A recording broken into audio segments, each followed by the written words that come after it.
형제 자매 여러분 반갑습니다. 또 존경하는 우리 조 목사님, 또 우리 귀한 형제 자매들, 주님의 은혜 가운데 하나님의 뜻을 이루는 하루하루가 되기를 소망합니다. 요한계시록을 읽다 보면은 어렵다라는 생각을 많이 하게 됩니다. 왜냐하면 우리에게 익숙하지 않은 환상이 많이 등장하기 때문입니다. 짐승이 한 마리 올라오는데 머리가 7개나 달려있고 짐승 한 마리에 뿔이 10개 있는 희한한 짐승을 우리가 어떻게 해석할 수 있는가 어렵습니다. 그리고 요한계시록에는 심판 내용이 너무나 많습니다. 6장 전체가 예수님이 두루마리에 인을 뗄 때마다 심판이 나타나고 8장과 9장은 천사들이 나팔을 불 때마다 7개의 심판이 나타나고 16장에서는 천사 7명이 접시를 쏟아 부을 때마다 무시무시한 심판이 나타납니다. 18장에서는 음녀 바벨론이 하나님의 심판을 받고 20장에서는 예수 그리스도께서 재림하셔서 백보좌 최후 심판을 행하십니다. 계시록에 심판이 많다 보니까 그 중에 하나가 나에게 닥치면 어떻게 할까? 읽지 말아야 되겠다라는 생각을 하기도 합니다. 바로 여기에 이단들이 틈을 타는 것입니다. 신천지에서는 요한이 밤모섬에서 환상을 보았지만 환상의 의미가 무엇인가는 새 요한인 이만희가 해설할 수 있다라고 속입니다. 그리고 요한계시록 1장에 보시면은 또 예수 그리스도께서 오시는 장면이 나타나는데 중국에서는 전능신교라는 이단이 계시록을 잘못 해석하여 사람들을 미혹합니다. 하나님의 교회 안상홍 정인회, 역시 안식교 출신이었던 안상홍이 하나님의 교회를 만들지 않습니까? 해운대에서 활동을 했습니다. 역시 요한계시록을 엉뚱하게 해석했습니다. 심지어 고신대 신학과 저의 연구실에도 신천지 사람 2명이 찾아온 적이 있습니다. 앉으라고 말도 안 했는데 막 앉으려고 했습니다. 경찰 부르기 전에 빨리 나가라라고 해도 안 나가고 끈질기게 버티다가 결국은 쫓겨났습니다. 저와 여러분이 성경의 결론인 요한계시록을 오늘 짧은 시간이지만 제일 중요한 요절, 핵심 구절인 11장 15절에 세상이 하나님의 나라로 변화되고 12장 11절에 우리의 삶의 현장이 하나님의 통치가 임하는 나라로 변화되기 위해서는 어린 양의 피와 하나님의 말씀과 우리의 목숨을 바쳐서 주님을 섬기겠다라는 각오, 이 3가지가 중요합니다. 그래서 오늘은 11장 15절과 12장 11절 중심으로 하나님의 말씀을 살펴보겠습니다. 오늘 여러분이 기억하셔야 될 설교의 핵심은, 요지는 이것입니다. 이번 한 주 저와 여러분의 삶에 하나님이 살아 역사하심을 기대하자는 것입니다. 이것을 3가지로 나누어서 말씀을 전합니다. 첫 번째로, 하나님께서 살아 역사하시는 한 주가 되기 위해서 우리가 어떻게 살아야 하겠습니까? 그것은 살아계신 하나님의 복음을 우리가 실천하고 전하면 되는 것입니다. 하나님의 말씀대로 실천할 때 하나님은 그 성도를 가만히 지켜보시는 것이 아니라 그 성도를 통하여 강력하게 하나님이 다스리시고 하나님의 나라를 건설하시고 확장하실 것입니다. 요한계시록에 복이 7개 나타나는데 하나님의 나라를 건설하고 경험하고 전하는 성도에게 주시는 7가지 복입니다. 하나님의 나라, 하나님의 다스림, 하나님을 경외함, 하나님께 순종하는 성도가 받을 7가지 복인데 요약하면 이렇습니다. 1장 3절과 22장 7절에 예언의 말씀인 요한계시록을 읽고 듣고 지키는 성도가 복되다라고 말씀합니다. 이 예언의 말씀을 읽는 자와 듣는 자들과 그 가운데 기록한 것을 지키는 자가 복되다 할 때 여기서 읽다라는 말은 크게 낭독하다라는 뜻입니다. 요한이 밤모섬에서 편지를 써서 에베소, 스무나, 버가모 7교회가 회람하도록 편지 한 통을 보냈지 않습니까? 그러면 요한이 보낸 이 요한계시록 편지가 에베소 교회 주일 예배 때 낭독이 되어야 합니다. 크게 낭독하는 자, 예배 중에 모여있는 성도들은 다 듣습니다. 듣고 지킵니다. 이게 복이다 라고 1장 3절과 22장 7절에서 말씀합니다. 또 요한계시록에 등장하는 복 가운데 우리의 생활 속에 하나님의 살아계심을 사모하고 하나님의 통치와 나라를 심고 확장하고자 하는 성도에게 주시는 복이 있습니다. 그 복이 어디에 나오냐면은 14장 13절에 보시면 지금 이후로 주 안에서 죽는 자들은 복이 있도다. 예수님을 끝까지 믿고 주의 복음을 믿고 주의 복음을 전하다가 믿음으로 죽는 성도가 복되다라고 말씀합니다. 우리가 죽음의 복을 위하여 기도해야 되지 않겠습니까? 죽음의 복을 위해서 기도할 때 우리가 어떻게 기도해야 되겠습니까? 일평생 주 예수 그리스도의 생명의 복음을 믿고 이 복음이 우리의 삶의 원칙이 되고 이 복음을 힘써 전하며 일평생 살게 도와주십시오. 이게 복인 줄 믿습니다 라는 고백을 우리가 해야 할 것입니다. 늘 깨어서 자기의 옷을 입고 벌거벗은 채로 수치스럽게 살지 않는 사람이 복되다라고 계시록 16장 15절에서도 말씀합니다. 주님께서 주신 이 신칭의의 옷을 입고 구원의 옷을 입고 예수 그리스도의 옷을 입고 우리가 하고 싶은 대로 사는 것이 아니라 주의 말씀대로 거룩한 행실을 갖추어 사는 것이 복이다라는 말씀입니다. 여러분, 요한계시록에서는 2번에 걸쳐서 환상 중에 예수 그리스도의 입에서 좌우에 날선 긴 칼이 등장합니다. 신약 성경이 그리스어로 기록되어 있지 않습니까? 칼을 가리키는 그리스어 명사가 2종류입니다. 하나는 짧은 칼, 마카이라라는 말이 있고요. 하나는 긴 칼입니다. 장검입니다. 이것은 흐론파이아라는 말인데 1장과 19장에서 예수님의 입에서 나오는 긴 칼, 그것은 관절과 골수, 돌처럼 굳은 마음도 꿰뚫어서 변화시킬 수 있는 강력한 운동력 있는 하나님의 말씀을 상징합니다. 예수 그리스도께서 주시는 이 복음을 가지고 우리가 실천하고 하나님의 말씀을 듣고 실천하고 하나님의 말씀을 읽고 실천할 때에 하나님께서는 말씀 따라 사는 성도를 복 있다라고 2번이나 말씀하셨고 그 복된 성도를 통하여 복된 자신의 나라를 확장해 가실 줄 믿으시기 바랍니다. 사랑하는 우리 신부상교회 형제 자매 여러분, 요한계시록은 성경의 마지막 책이자 결론입니다. 요한계시록은 예수 그리스도의 계시라라고 1장 1절에서 시작합니다.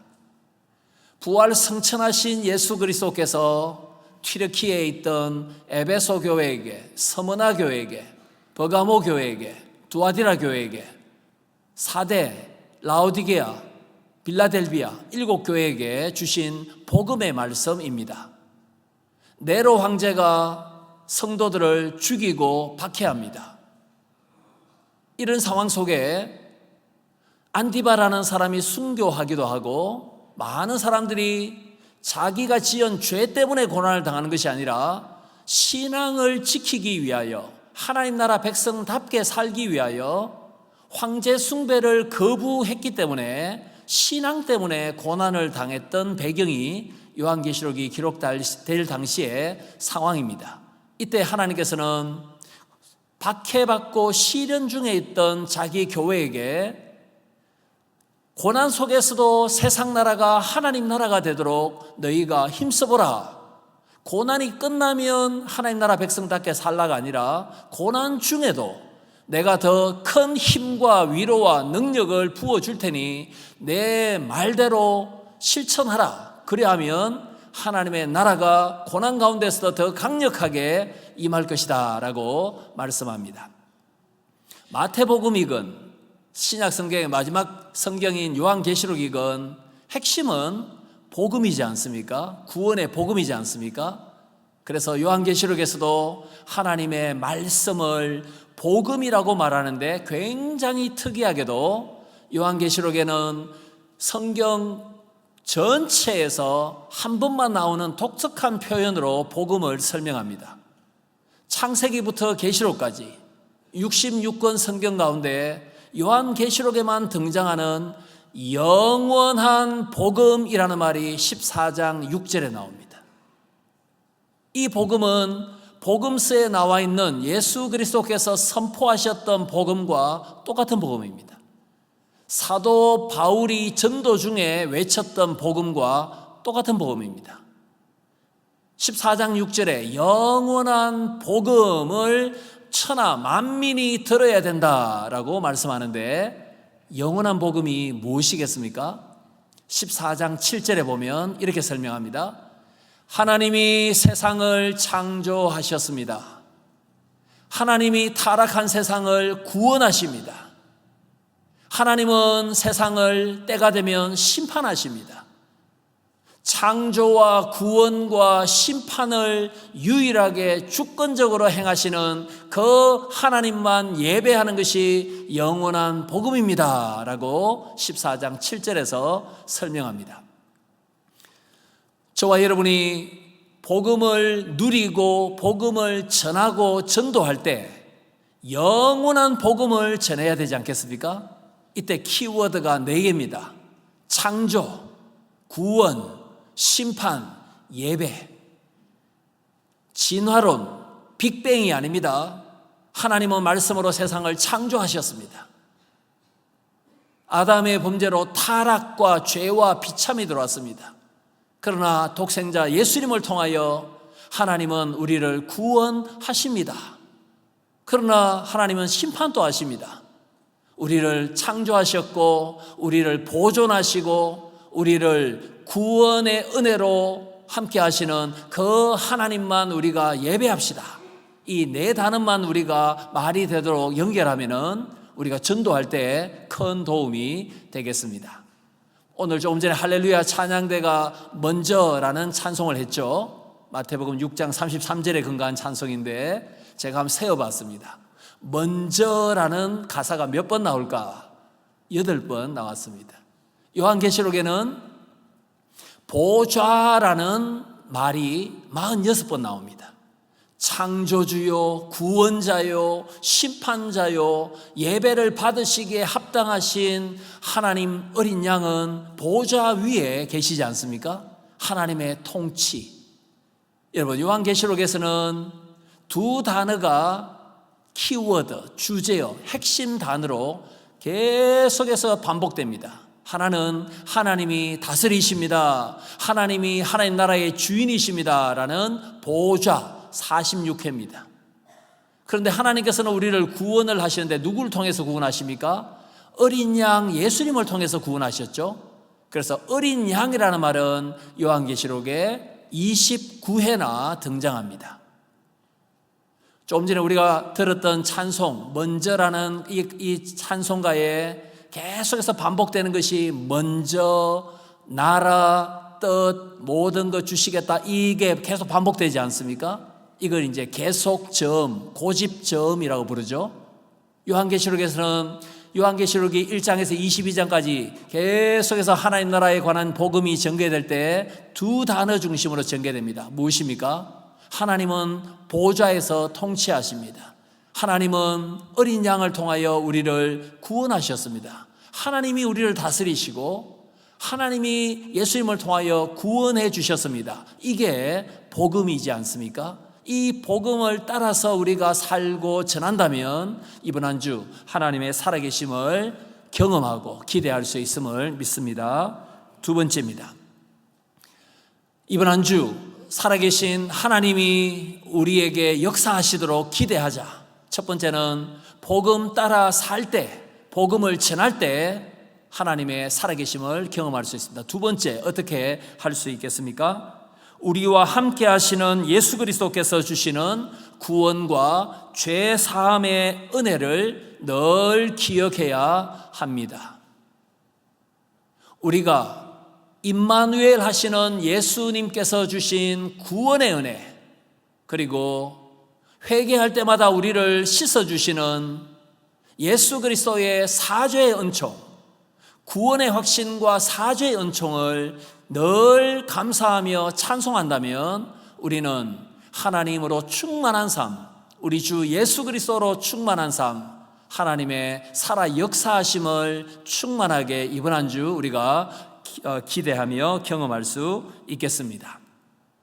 예수님이 박해받던 에베소, 서머나, 버가모 7교회와 함께 하셨듯이 예수 그리스도는 지금도 신앙을 위하여 고난당하는 성도를 귀하게 보시고 하나님의 나라와 교회를 섬기는 성도를 귀하게 보시고 임마누엘의 은혜와 구원의 확신과 사죄의 은총으로 우리를 정결케 하시는 은총으로 함께 하실 것입니다. 1장에 시작 환상이 등장하는데 그것을 요약한 그림을 한번 보도록 하겠습니다. 요한계시록에서 흰 색깔은 순결이나 깨끗함보다는 승리를 상징합니다. 계시록 3장 5절에 보시면 이기는 자는 흰 두루마기를 입을 것이요 생명책에서 그의 이름이 결코 지워지지 않으리라. 이기는 자는 흰 두루마기를 입고, 흰색이 이기다, 황제 숭배하지 않다, 혼합수위에 빠지지 않다, 하나님만 섬기다라는 승리를 상징합니다. 예수 그리스도께서 흰옷을 입으시고 밤모섬의 환상 가운데 나타나셨습니다. 여러분, 저 그림을 자세히 보시면은 조금 전에 제가 설명했던 좌우에 날선 긴 칼, 예수님의 입에서 칼이 나오는 장면을 그림을 자세히 보시면은 여러분이 희미하지만은 보실 수 있을 것입니다. 예수님은 교회를 상징하는 7 촛대, 금촛대 한가운데 임마누엘 하십니다.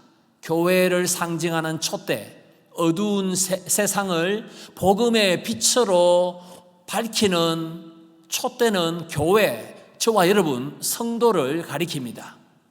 우리가 세상에서 빛의 열매를 맺으며 낮의 자녀답게 살 수 있도록 주님께서는 세상 끝날까지 우리와 함께 하셔서 복음의 빛을 발하라, 하나님의 나라의 빛을 전하라 라고 우리에게 말씀하십니다. 우리와 함께 하시는 예수 그리스도, 그분은 오른손에 보시면은 7 별이 있죠, 그죠? 많은 사람을 옳은 대로 인도하는 사람은 하늘의 별과 같이 빛나리라. 다니엘서에 있는 말씀이죠. 계시록 1장 20절에도 7 별은 7 교회, 계시록의 수신자 7 교회의 사역자들, 일꾼들이다 라고 설명합니다. 주님의 교회를 위하여 헌신하고 주의 나라를 위하여 충성하는 일꾼들이 예수 그리스도의 능력의 오른손에 붙잡혀 있습니다. 이 얼마나 위로와 소망의 복음입니까? 황제가 세상을 통치하는 것처럼 보이지만 네로 황제 17세의 황제가 되어 31세에 자살로 생을 마감했습니다. 세상에 떵떵거리는 황제조차도 단명했습니다. 예수 그리스도의 나라는 영원하지 않습니까? 영원하신 예수 그리스도께서 우리를 하나님 나라 백성으로 삼아주시고 우리를 오른손으로 붙잡아 주셔서 힘과 지혜와 용기를 주시면서 하나님의 의로운 나라를 맛보라. 하나님의 구원과 평화와 자비를 맛보라. 전하라. 라고 말씀하고 계십니다. 주님께서 임마누엘 하시고 구원과 죄사함의 은총을 우리에게 주시는데 계시록 1장 5절에 이런 말씀이 있습니다. 죽은 자들 가운데서 먼저 나시고 잠자는 자들의 첫 열매 부활이신 예수 그리스도, 만왕의 왕이신 예수 그리스도께서 우리를 사랑하사 우리를 우리 죄에서 해방하셨다라고 말씀합니다. 주님이 우리를 사랑하시면은 반드시 어떤 결과가 나와야 되느냐면은 죄사함입니다. 죄사함이 바로 구원이기 때문입니다. 예수, 자기 백성을 그들의 죄에서 구원하실 분이라는 뜻입니다. 제가 이제 2부 예배 마치고 한 바퀴 동네를 돌아보니까 여기 신천지가 바로 옆에 있는 것을 오늘 처음 알았습니다. 신천지만 위협적인 이단이 아니라 파국수, 구원파도 마찬가지입니다. 구원파가 뭐라고 말합니까? 사람이 거듭나는 순간에 속에 죄성도 다 사라진다. 그러므로 죄를 짓지 않는다. 거듭난 사람은 범죄치 않으므로 회개 기도할 필요가 없다라고 주장합니다. 우리가 거듭났다 이 말은 죄의 속박에서 벗어났다 이 말이지, 죄의 영향이나 죄의 유혹이나 죄성이 우리에게서 100% 다 사라졌다라는 뜻은 아닙니다. 우리 속에 죄의 이 본성이 꿈틀꿈틀거리고 있지 않습니까? 그래서 계시록 22장 14절에서 자기 두루마기를 빠는 자들은 복이 있도다. 여러분, 두루마기는 옷이죠. 이 옷을 계시록 19장 8절에서 성도의 옳은 행실이다라고 설명합니다. 성도가 입은 세마포 옷은 성도의 옳은 행실이다. 그런데 우리의 행실이 올바르지 않고 죄에 오염되어 있기 때문에 우리는 예수 그리스도의 보혈 의지하여 또 회개해야 됩니다. 두루마기를 빤다 이 말은 우리의 죄악된 행실을 회개하여 정결함을 받는 것입니다. 예수님은 우리와 함께 하시고 구원의 확신과 회개를 통하여 정결케 된 성도를 통하여 하나님께서는 강력하게 통치하십니다. 그래서 계시록 7장 14절에서는 우리의 더러워진 옷을 어린 양의 피에 적셔서 우리가 깨끗함을 입어야 된다라는 말씀을 합니다. 여러분, 빵을 한 개 사면은 유통기한이 얼마입니까? 한 일주일 정도 갑니까? 2주일 갑니까? 그러나 놀랍게도 우리의 구주, 새 언약의 중보자이신 예수 그리스도의 보혈의 공로의 효력은 무한됩니다. 거듭난 성도에게 언제든지 예수 그리스도 보혈 의지하여 우리가 죄의 정욕대로 살지 않으려고 하지만은 범죄했을 때 우리가 즉시 골고다 십자가의 은혜 의지하여 우리가 살 때에 정결케 되고 하나님의 나라를 경험할 수 있다라고 말씀합니다. 그래서 12장 11절에 우리가 증거하는 말씀, 어린 양의 피로 우리가 용 사탄과 싸워서 이길 수 있다. 사탄은 우리를 죄인이라고 밤낮 고소합니다. 이때 우리는 어린 양 예수 그리스도의 사죄의 은총을 확신하는 가운데 우리가 담대히 사탄의 고소에 맞서야 할 것입니다. 웨일즈의 마이클 리버스라는 유명한 학자가 있습니다. 마이클 리버스는 특별히 하나님의 사랑과 자비를 강조를 많이 했던 학자입니다. 그래서 어떤 경우는 하나님의 공의와 정의가 마이클 리버스에게는 좀 약하다 이런 평가를 받기도 합니다. 칭의를 말하다, 칭의를 말하다라는 책이 작년에 출판되었는데요. 이 책에 보면 이런 구절이 있습니다. 우리의 과거는 죄가 아니라 그리스도의 십자가다. 보통 사람은 과거를 돌아보면은 부끄러운 죄와 후회되는 것이 많죠. 보통 사람은 미래를 생각하면 어떻게 내가 살까 염려가 되기도 합니다. 후회와 염려. 과거는 후회, 미래는 염려. 그런데 마이클 리버스는 이걸 바꿉니다. 왜냐하면 예수 그리스도께서 우리를 구원하셨는데 과거 우리가 태어나기 2000년 전에 그리스도의 십자가의 사랑이 있었기 때문에 우리가 하나님의 백성으로 하나님의 자녀로 우리가 살고 있지 않습니까? 사탄은 우리에게 과거를 생각하면 죄와 죄책감이 먼저 떠오르도록 하지만은 우리 주 예수 그리스도는 과거만 생각하면 죄와 가난과 비참 가운데 있던 우리를 건져내시고 흑암에서 빛의 나라로 옮겨주신 그리스도의 십자가의 사랑을 하나님은 먼저 우리에게 떠올려 주시도록 만드십니다. 이런 은혜를 우리가 늘 가지고 있을 때 하나님의 나라를 경험하고 하나님의 살아 역사하심을 이번 한 주 찬송하며 경험할 수 있음을 믿으시기 바랍니다.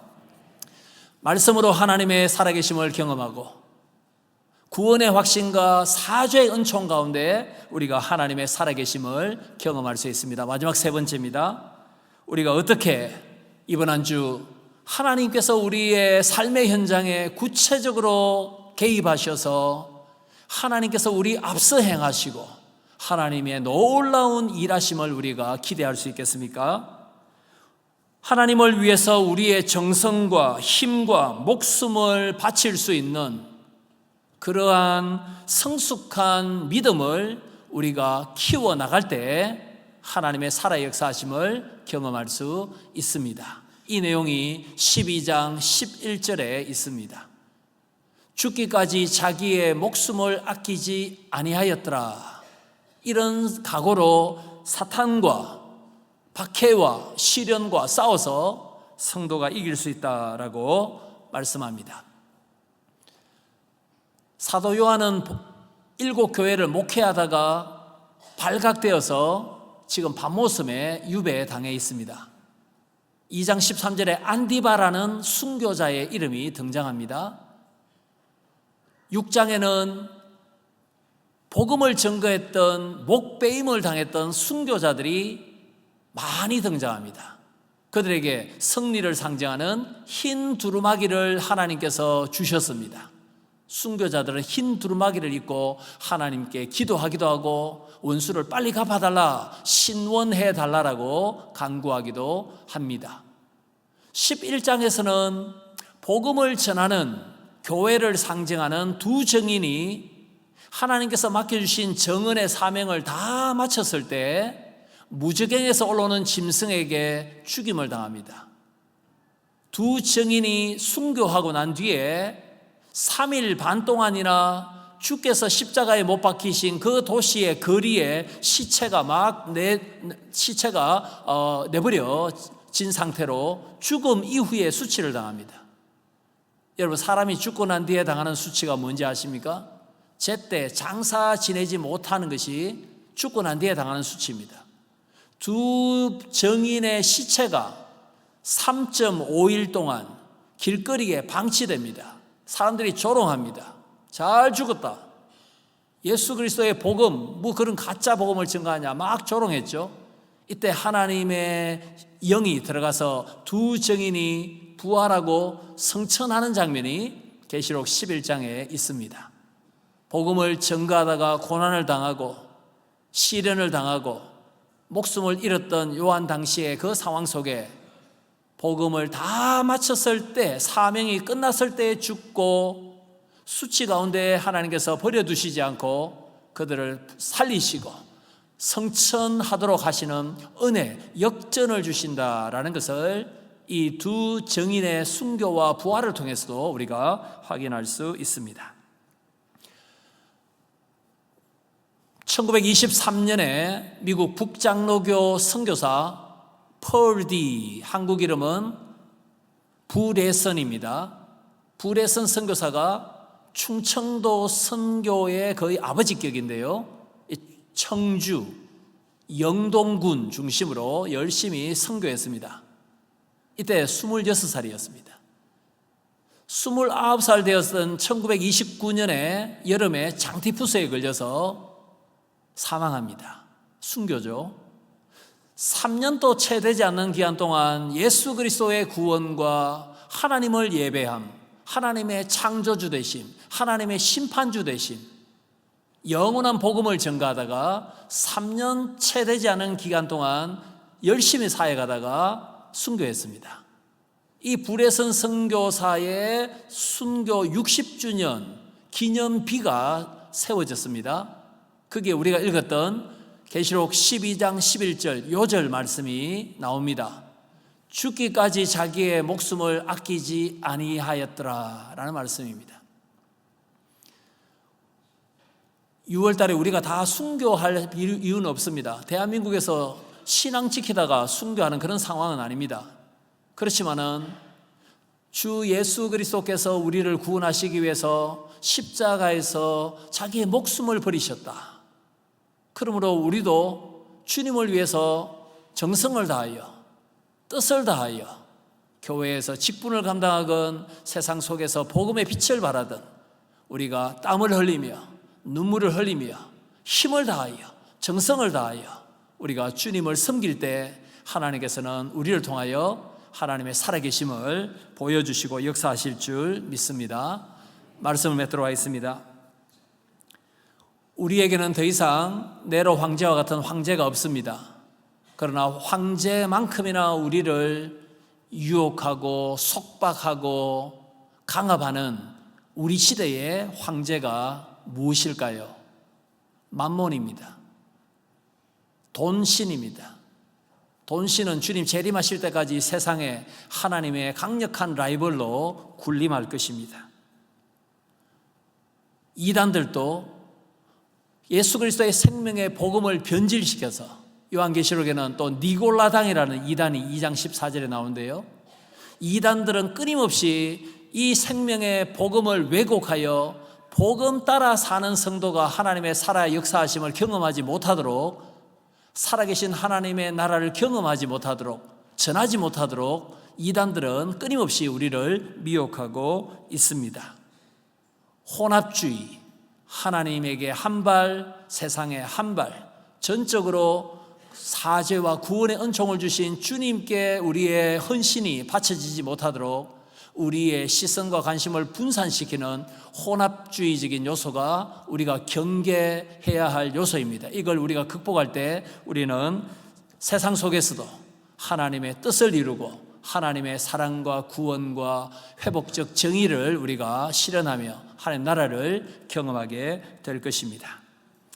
이번 한 주도 살아계신 하나님의 말씀으로 충만하시고 우리와 함께 하시는 예수 그리스도께서 베푸시는 구원의 은혜, 우리의 과거는 죄가 아니라 우리의 과거는 그리스도의 십자가였고 그 십자가의 사랑이 우리를 정결케 하시는 그리스도의 보혈의 권능이 주님을 위해서 헌신하고자 하는 우리의 선한 결심이 성령의 도우심으로 약해지지 않고 끊임없이 하나님의 살아 역사하심을 경험하고 감사하고 찬송할 수 있는 복된 한 주가 되기를 소망합니다. 기도하겠습니다. 살아계신 하나님, 이 아침에 이 오후에 주님께서 친히 우리를 다스려 주심을 믿습니다. 세상 나라가 우리 주와 그의 그리스도의 나라가 되어 하나님께서 세세토록 왕노릇하시는 이 역사가 이번 한 주 우리의 삶 가운데 체험되게 도와주옵소서. 주님의 나라가 우리 가정에 임하게 도와주옵소서. 주님의 나라가 우리의 예배 현장에 임하게 도와주옵소서. 우리가 복음을 실천할 때 하나님의 살아계심이 드러날 수 있도록 역사하여 주옵소서. 주님의 구원과 죄 용서의 은혜를 감사함으로 우리가 누릴 때 주님의 나라가 더 확실하게 나타나게 도와주옵소서.